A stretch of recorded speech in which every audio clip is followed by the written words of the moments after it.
Hey guys, Pittsburgh Weiss Schwartz back again with another deck tech. This week we got a bit of a spicy one. I brewed up a pretty sweet Jojo's list, and Carmen helped me refine it. What's up? And yeah, Carmen's here. Brian's here too. I am He's just here being too. modest. But yeah, I didn't really look at any quote unquote meta decks for the set, but this is just kind of like at a glance what we kind of came up with. So let's jump right in, right? Yep. So level zeros, we got 17 in total. 4 copies of Man of the Mirror Illuso, and 4 Seeker of Truth Giorno. So Illuso is just a 4K. He gives all your opponent's stuff on core too, but you don't really care. He's mainly there just to hold board and be a beater early, and for a green fix for later. And then Brainstormer, we have 4 copies of this. I don't mind running 4 copies of Brainstorm. I think 3 to 4 is where you want to be. I have the 4th copy in there because I needed a little bit more yellow fix for level 1. And as you're going to see, a lot of the deck is actually blue, but our combos are off of yellow, so at least at level 1. So we need to have the yellow fix for that. That first effect can be pretty nasty in some pretty edge case situations if you need like a stock out. Yeah, Give you some extra soul. It's cost 0 characters, so you could hit a level 1 if you needed to help push damage, or just it's a spammable stock out, like you said, if you really need to. Like if after you brainstorm, you need to pay 1 more. Get those climaxes out of there. But yeah, search, like, I don't know if you guys are of the same opinion as me. I heavily prefer salvage brainstorms. I agree, yeah. But the fact that we need yellow and it's still a self-tap brainstorm, that's more than good enough. See, I prefer search brainstorms actually, but the level 1 combo in this deck works off of salvage. So it's nice to have access to both zones. I always like to include that if possible. So having a search brainstormer and a salvaging combo. Get the best of both. Mm-hmm. Fair enough. Let's move on to some more level zeros. We got 3 copies of Guiding Faith Trish. If you have 2 or more other Golden Wind characters, so most of the time, not always turn 1, but you don't want to be playing at turn 1, but maybe like turn 2, turn 3, it's going to be at 3k, which is a nice, sizable wall. And when you play it, you can pay 1 top card of your deck in your clock, and it salvages a Golden Wind character of your choice. So really, you don't want to be playing at turn 1 anyway. It's a Ricky. Slam this puppy down on turn 2, 3k power, and set up your level 1 game. The importance of having a Ricky, I feel, is like criminally underrated, I think. Well, people are realizing it now. I think that, especially in English, where this profile wasn't as ubiquitous as it is in like the JP format, not being able to be level locked is like a big thing for your set, and that's something that Ricky enables. Your opponent can't like lock you unless they're going to leave you at really low level 0, which is just giving you free turns. Mm-hmm. So I guess especially in English too, where you have more people really like the runners in English. People really like AOT in English. So being able to hit level 1 first is kind of nice. If you have an on-reverse combo. Yeah, for sure. Moving on, 2 copies of Beginning of Fate, Bushirati. Am I pronouncing that right? Bucciarati. I'm not Italian. I'm not the lore expert here, but you can correct me if we use the fake English names instead of the real I got you. Japanese names. But yeah, Bushirati, when he's placed on stage from your hand, you get a scry card, so put it on top card of your deck onto the top or bottom. And you also get to mill the top 2 cards of your deck, and if you hit a climax, you choose any one of your characters. Could be this one, could be another one. Give it 1500 power for the turn. Keep in mind you can resolve these effects in either order. If you want to hit the climax first, if you want to make sure you hit a climax for the power, you probably scry a card first. If you value the scry more, you probably mill the 2 cards first and then scry, which can then go right into your brainstorm or allow you to know your trigger for your attack. So probably whichever effect you value more, you'll fire off second. and then 3 copies of Carrying on the Bloodline Giorno. He's a promo, and this is actually there's an errata on this card. A few cards have an errata in the set. When he attacks, you choose one of your Golden Wind characters, himself or anyone else, and give them 1500 power. And the effect written on the card there for the second effect's not right. What it should be is pay 2 when he is sent to waiting room from stage. You can pay 2 to search your deck for a character, add it to your hand. Primarily running him to help us get a little bit extra power. With the 1500 power, can go anywhere. It can go to himself if you need it, like on one of the early turns, but usually you're going to be pumping one of your level 1s with him, maybe even one of your early plays. It's just super versatile and useful all game long in that sense. It's also just like a really good like garbage character, like random third lane, because if you do need a stock out with like, say your second triggers a climax and you need to pay out, this goes to waiting room, your grave's full before your next deck, you can pay it out and get a plus. Like, so the high cost can sometimes be seen as a benefit, usually a negative. But like Andy said, the 1500 power is relevant. That's a relevant number throughout the entire game, which is like a theme between both of these promos here, both the Bucciarati and the Giorno. You're going to see a lot of promos pop up. I think this is like a hallmark of sort of these B, like low, like B to C, like high C tier decks that show up in English is like they have these random box toppers that are like too good to not run in like a lot of your weirder decks, since we're like an off meta build. But yeah, like both of these cards pump relevant amounts of power throughout all the game. A good thing to keep in mind. Yeah. I think just in general, people need to look more at promos. There's like, not all the promos are junk. Like the box toppers are actually pretty good usually. And I didn't think about it before, Carmen, but using this as like a third lane to crash with, the fact that the effect happens when it dies, not when you play, it's kind of useful because you need to pay out some stuff. Yeah, if you got to pay out, it's better than paying 3, right? Because if it's your second climax down, you don't have to pay 3 for it. Well, hell yeah, it's better than paying 3 because you get to search your deck for a character, and this doesn't stay around to get run over. Way better. Yep. And then rounding out the level 0s, move on to the next slide. Fear of shrinking,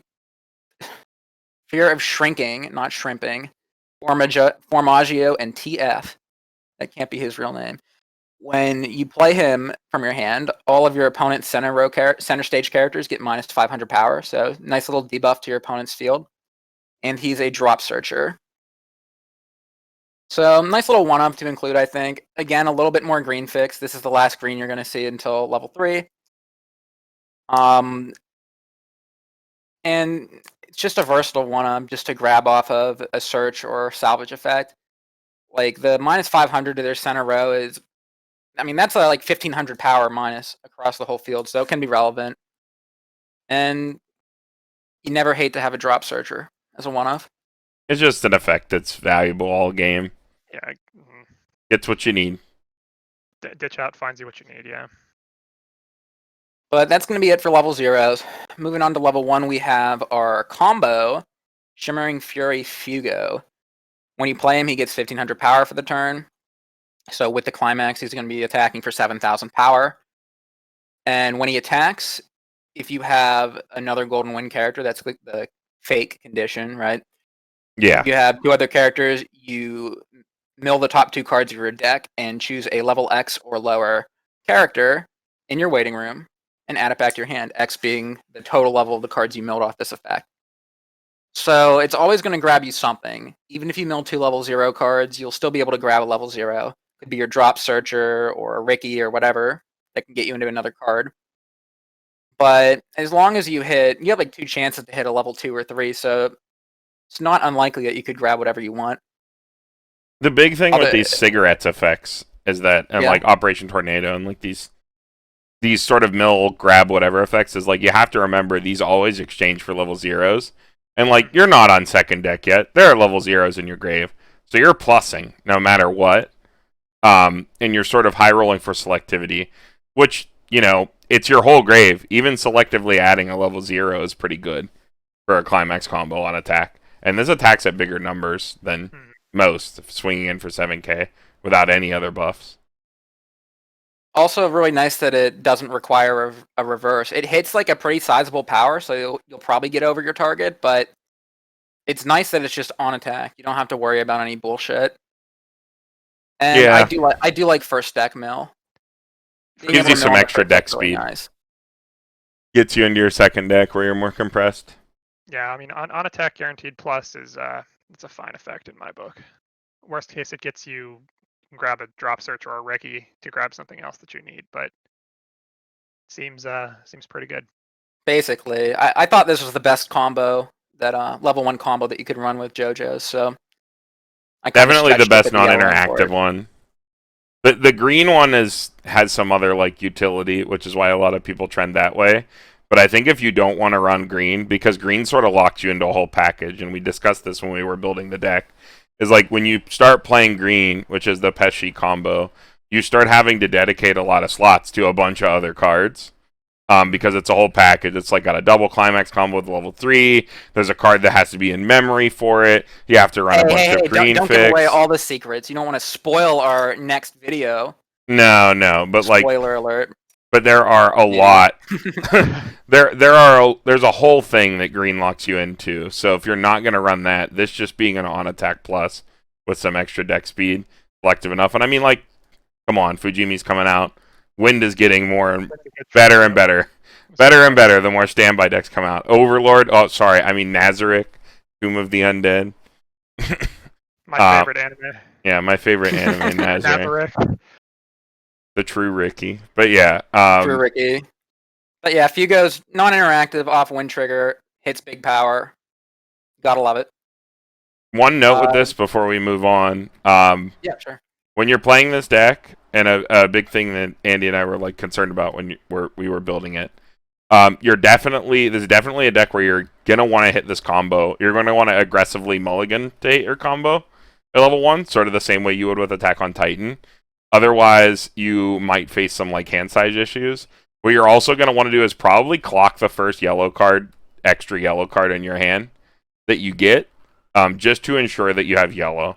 Unfortunately, the yellow cards in the set are very underwhelming, aside from like the Brainstorm in this card. So you're just going to want to make sure you have that color identity as soon as possible. I just wanted to throw that in before we move forward. That's a good point. I kind of alluded to it a little earlier, but that's kind of why I tried to fit as much good, decent yellow cards as I could into the level 0, and just along the way that I could to, try to ensure that you can naturally, have yellow fairly easily in your clock without having to stretch too hard for it. Yeah, I sure. think there's just enough to hit that, and if you find that you're not hitting yellow enough, just swap one of the lower level cards, probably one of the what's his name, Illuso, for just another yellow card. Yeah. But I think we can move on now. Yeah, sure. We got Zipperman and Pioneer Fate Giorno. This makes up the other half of our level 1 game. Zipperman says when he reverses his opponent, he gets to go to memory and chill there until next turn, and he comes back next turn to your field.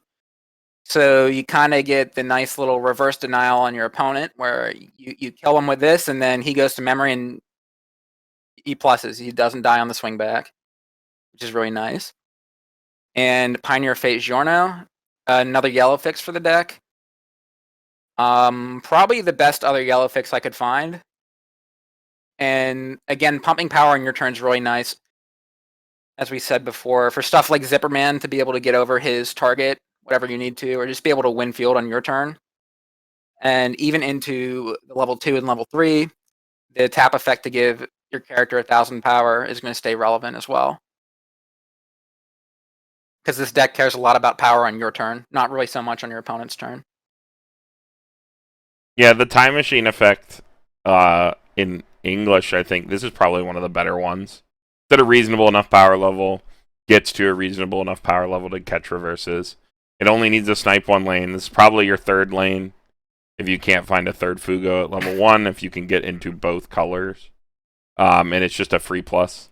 And we have support for it later on in the deck as well, so it has more value going forward. Yeah, the only other time I've seen like a true time machine effect in this game has been with Haruhi. They have that's the OG. The same thing as Zipperman. But it's kind of nice, Giorno doesn't need a reverse for the level 1 combo, so you put Zipperman in the lane that they do have a character, and you pump them up with all your pump effects. Pretty nice. Then moving into some of the higher level stuff. We're into level 2s now. We got just a few of them. 2 sudden attack Bushirotti. He combos with the Zipperman from before. So when you play him from your hand, you can pay the cost, which is put a card from your hand into your waiting room to search your deck for a Zipperman and put it right on your field. And then that character gets 2,000 more power for the turn. So on play, discard a card, summon Zipperman from deck. He gets 2,000 power, goes to 7,000. And when Zipperman's on the field, this Bushirotti gets 4,000 power on your turn. So for the low cost of 1 stock, you get a 10,500 Bushirotti and a 7,000 Zipperman that you can probably pump further to help you get the reverse. So his effect goes off. Very, very stock efficient combo. One of the best things in the trial deck, I think. For sure. Yeah, definitely. Next card is Playback Investigation MJ. This card's terrible, but we need to play it for our level 3 combo. And we need to have enough copies that we can reliably have 1 or 2 in our waiting room by the end of the game. But I guess in a pinch, you just play it from your hand. And 10,000 is pretty beefy. He does die to level 0 bombs, but... Hey, your opponent can't side attack it, even though it's level 0. So... I guess that's kind of nice too. You always have to trade with it at least, even if they don't have a bomb. It might be actually really difficult to get rid of this card. Now that I think about it. Yeah, it's definitely not as bad as it seems at first glance, but not a card you want to be fielding out of hand if you don't have to. No. Yeah, I'd much rather play the Bushirotti than this MJ. But with the next card, the 2,500 backup, he can get to a pretty respectable power level. Formaggio is our 2,500 level 2 backup, and he has a sacrifice effect. When you use the backup, you can pay 1 and send one of your characters from your field to waiting room to choose one of your opponent's higher level characters and send it to waiting room, and then they get to choose a level 0 character in their waiting room to replace it. So super, super efficient cost in terms of like what you actually have to get rid of for an anti-change sat counter, paying only 1 extra and 1 character being undercosted, but they do get another card to take the place.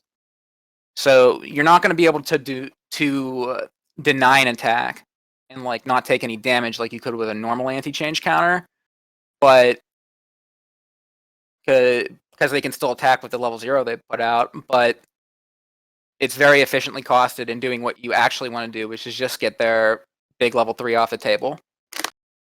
Notably, this is really nasty if you do it to an incoming Yo, even though you've probably already eaten the burn damage. If they save it with Conan, they don't get the other attack because the 0 comes out.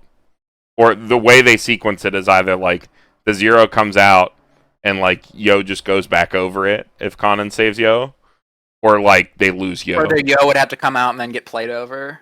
Yeah, so... Or they don't have to play over it, but they don't get the other attack if they save the Yo. The big thing here is, unlike ReZero, which I think is the closest thing we can compare this to in terms of like efficient anti-change backups, you don't have to ditch a card from hand either. This is just play this card, pay 2, sack a character. And if your character's already reversed, it's not a cost. And then, of course, sack counter denies things like Yukina and destructive on reverse combos. So always a good, got a triple threat backup. It's power, it's anti-change, and it's sack counter all in one. Really sweet card. Yeah, I think we can move on to the next slide. Yep.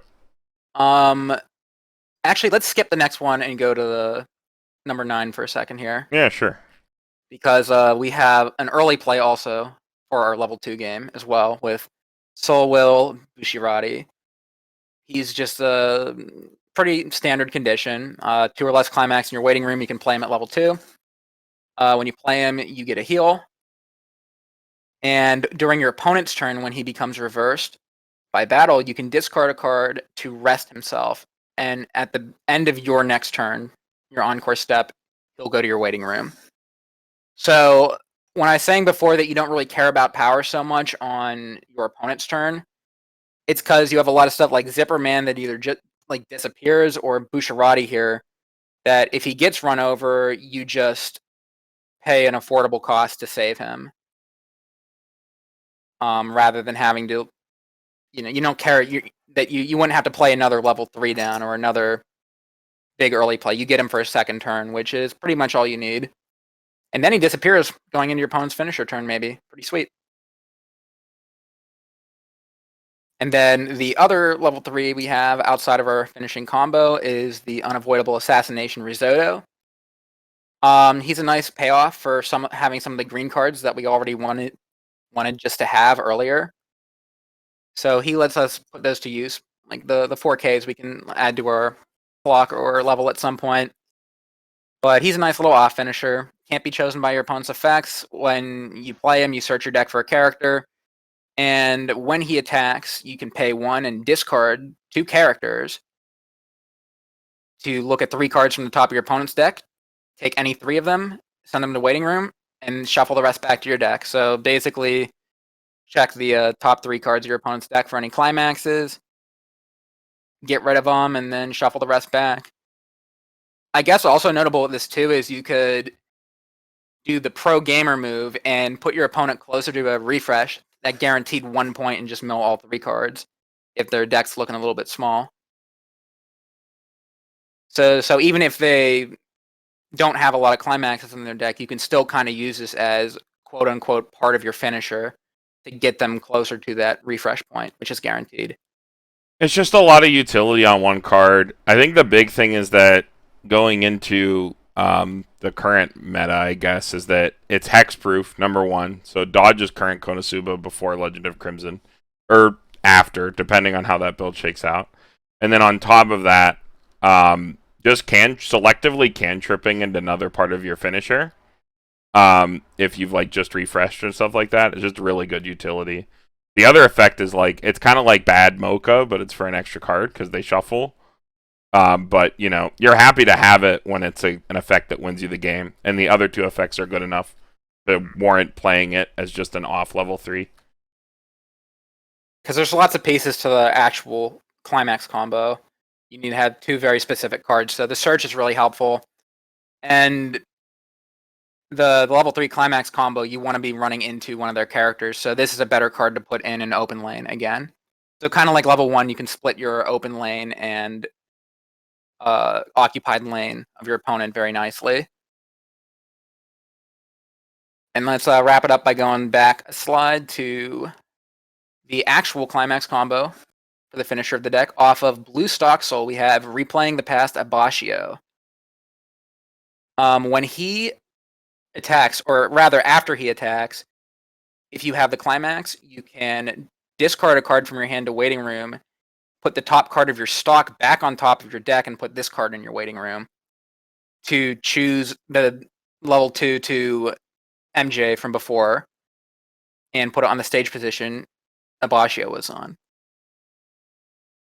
Really interesting effect, taking the stock that you just triggered and you get to trigger it again.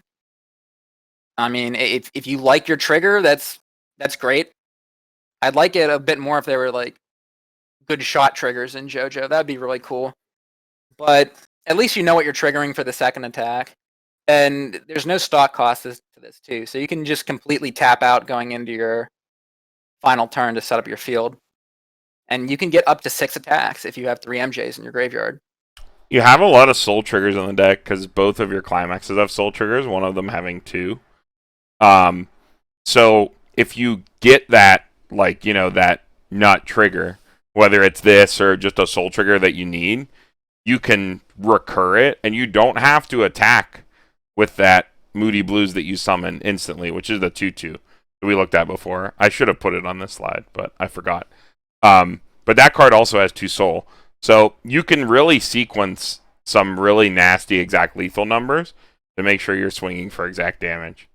Notably, also because this is on stock Soul, when you're slamming this throughout the game later, you can be putting those Moody Blues into your stock so you know where they are, so that this combo is even more guaranteed. Since the playback investigation, Moody Blues has to be in your grave for this combo to go off. Yeah, and since you can just pay out all your stock going into your combo because this doesn't have a stock requirement for the resurrection effect, you can make sure to get all the way down. You have a lot of ways to pay out stock with this deck, so get creative. Yeah, I guess the last thing to note about this combo here is that it is on stock soul, which is an auto effect instead of a continuous effect. So when you go for that restand, the souls don't carry over to the 2 soul MJs. Well, he doesn't actually restand. Well, air quotes restand, but when you pull out when you pull out the other character, it doesn't get the extra soul from the. So your follow up swing will swing for 2. It'll be plus smaller, whatever your trigger is that you already know. So it gives you it lets you modulate your soul very well because stock soul is an auto effect and not a continuous. So it won't get the it's not like a field soul effect. So it'll only swing for 2, not for 3. Exactly. Yeah, only the abachas that are in play when you play the climax get it. I think this is really nice. Yeah, this is the big thing that I think a lot of people overlooked at when they looked at this combo. And I don't think they noticed is that you can really get some really nasty numbers with this finisher. And soul modulation is just like the name of the game for killing people.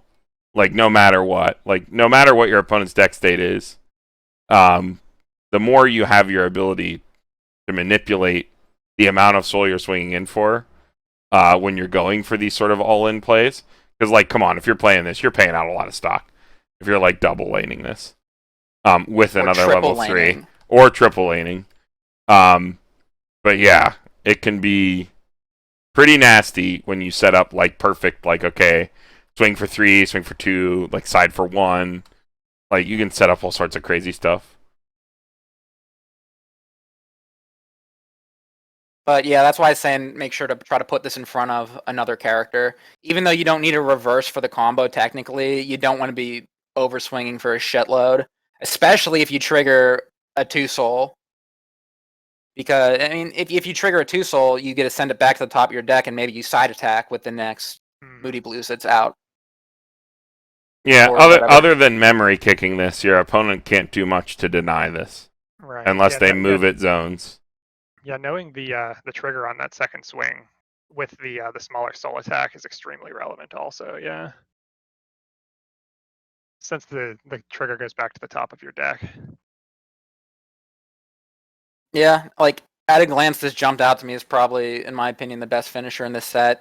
I'm kind of like surprised I haven't seen other people messing around with it too much, but there is a lot of like hidden tech that I'm just discovering now. I didn't know that thing about the auto trigger, Brian. That was a good catch. Because Brian's the stock soul shill. I am absolutely a stock soul shill. A good trigger. Alright, we can move on to the full deck list here. Yeah, that's the deck, guys. You guys have any closing thoughts on it, or? No, I mean, I just have the normal slide I always do. I'll leave this up for a little bit.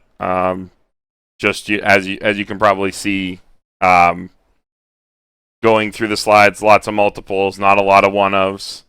Our selectivity is kind of randomized, so we had to, kind of care more about making sure that we hit the things that we need. So, our only one of there is really the drop searcher. Pretty standard for lists like this that don't have full access to all their zones at any time. This isn't something like Goblin Slayer where you can run a bunch of one-ofs and don't have to feel bad about it. You got to up that consistency where you can. So that's why the counts are what they are. Obviously, there's leeway in any list. If you don't like things, feel free to change them. But this is the basic shell. As always, we'll have the link in the description. And then I always have this slide in all of our deck text, the basic strategy. We sort of went over it already, but I'll run it down again. You're going to hold board with your green 4K there when you can. That's your main level, your beater. You're going to use your Ricky to get your level 1 pieces or maybe other beaters to answer the level 0 board. You have your 2 tech level 0s. You're going to use those to like mill out and buff power. Win some lanes, get some tech cards in hand. Make sure you're ready for level 1. Level 1, you're going to play down your Fugos. You're going to probably snipe 1 lane with the Zipperman. You're going to use the Giorno back row to make sure you can get over stuff. Try to control the board, but you don't care about it as much on your opponent's turn. You just want to neg your opponent when you can by reversing their stuff. Going into level 2, you're going to use the 2-1 Bucciarati to pull your Zipper Man back out, give him some buffs. Keep a lot of hand because you're just sort of only playing one card, filtering stuff you don't need out. Play the Bucciarati to heal, extend the game. Use your really good anti-change to sort of shut down your opponent as much as you can. Maybe get some extra time at level 2. Go into your finisher, play a Bacchio, get those dank restands, those good numbers, and win the game. Use Risotto if you have to cantrip into the rest of your combo. And that's pretty much the deck. Couldn't have said it better myself, Carmen. Yeah, sort of went off there. All right, last slide as usual. We got all our stuff. I won't run through this as much as I do normally, but we got the Discords. Those are important for playing games with people or talking about stuff, especially if y'all are still locked in your houses. That's where you want to go. You want to buy stuff or get cards of the day, check out the Facebook communities, Notably Global, and then we have our Twitters. That's all the stuff. And make sure to tune in next week, because we showed off the yellow and blue cards today. But tune in next time to see some of the green and red cards in JoJo's Bizarre Adventure. Yeah, we definitely want to go over probably the more normal build, or quote-unquote meta build, the Japanese build. Yeah, the build where people look at the set and they go, "Oh, King Crimson's a good card. Let's play that deck." Yeah, or King Crimson's a meme card. We do okay. like King Crimson. We do like, yeah. I'm inclined to like this build better, though. Give it a try out if you're a JoJo's fan. So we don't know if by the time this goes up, our other videos we've up, we'd like them to be, but we have a new video series in the works. I won't spoil what it is, but make sure you give us a subscribe there and check it out when it goes up. I think that if you're really into the more competitive side of Weiss, or like someone who like wants thinking about attending regionals or stuff like that, it's going to be something that you'll really like. Or even people who are more casual, I think you'll get a lot out of it. I think it's going to be a really interesting series, something new that we're trying, and definitely look out for that. Other than that, we got the Memory Snow set review in the pipeline. That's the next one we decided we're going to do. So look out for that one as well. And other than that, I think that's it. Thanks for tuning in, guys. Yep. See you guys in the next one. Take it easy. guys. Later. Stay safe.